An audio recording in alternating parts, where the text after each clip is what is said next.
Today, let's look at the technology skills for the literacy test. As we're going to go along through these skills, I'm going to mention how these skills will be also helpful through our use of the internet throughout the rest of the computer class. So right now, we're just going to enter our name in the text box and click Start Test Now. Let's start the section. There's 23 questions. Okay. As we see right here, we're going to read the directions. Today you will read a story about a girl whose family is from India and a poem that expresses how the speaker faces frightening experiences. After you finish the task, you will write an essay about a theme in the story and the poem. So I want to make sure I'm remembering that. So I'm going to actually highlight that right now. Okay, so we remember that as we're reading, I'm thinking about what themes are possible throughout this story. So we can highlight it just like we learned in preview, and we're going to answer two multiple choice questions.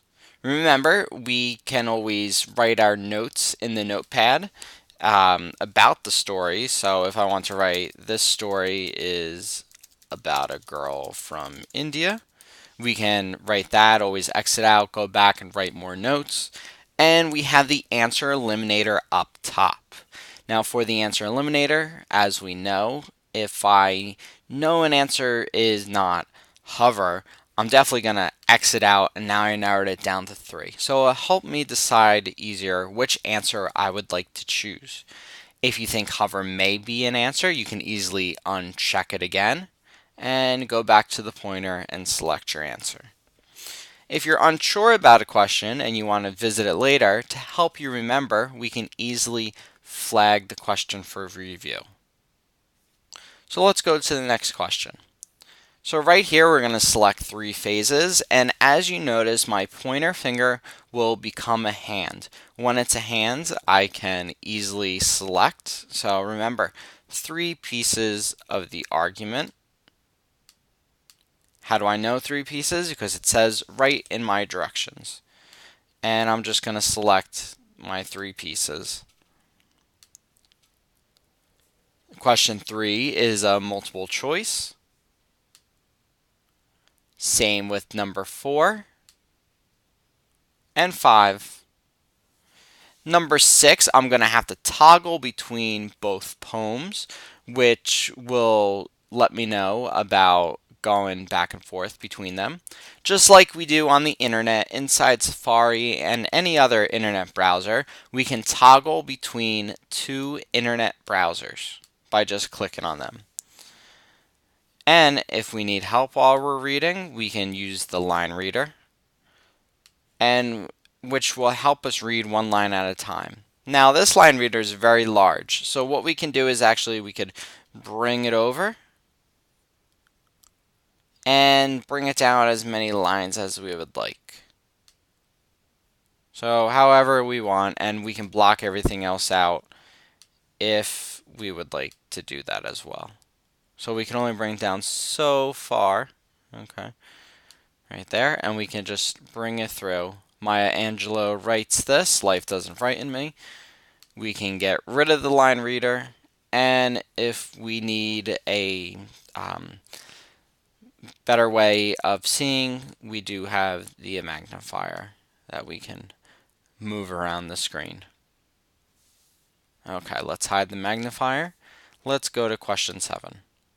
Question 7, we will have a text box to write in. Great way that our notepad will be used for the question. We can type some notes and then answer it inside the box. Let's remember a few of the basics in text editing.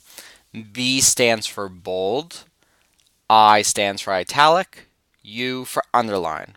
Then we also have a bullet list and a numbered list, and if we make a mistake, we can click undo or redo if we realize you didn't really make a mistake. Question 8, we'll read a story about horses. Look at that beautiful horse right there. And answer the questions. Multiple choice again.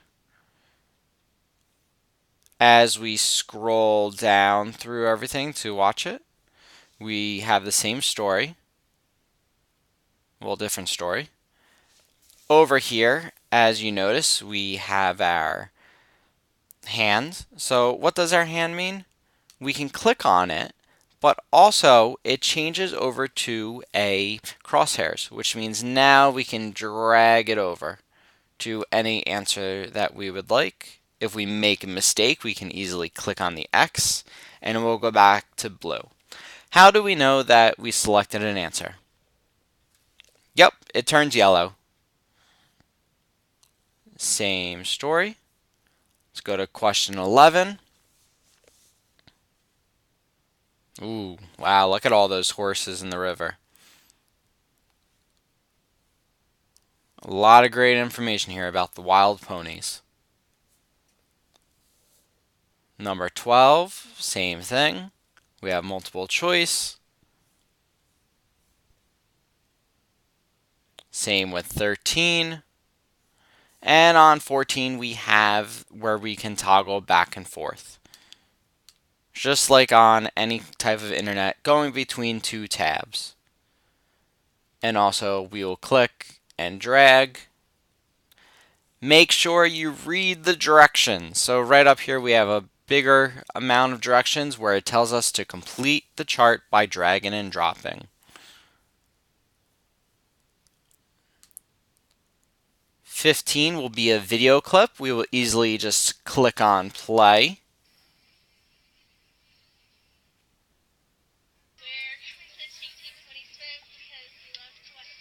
And we'll have the video clip right there. It also says watch the section from 40 seconds to 138. So if we play it, we can click down here and we can go to 40 and we can revisit the part of the video that it asks us a question about.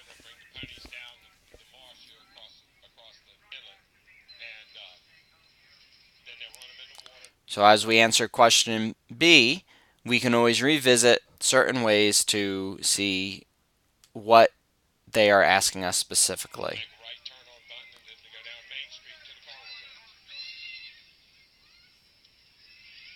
I came here to watch the ponies swim, and that's exactly what I did. I didn't know the path that they would take, So right there, she said the path they would take, and we can choose our answer. So let's go to the next question. We have another video.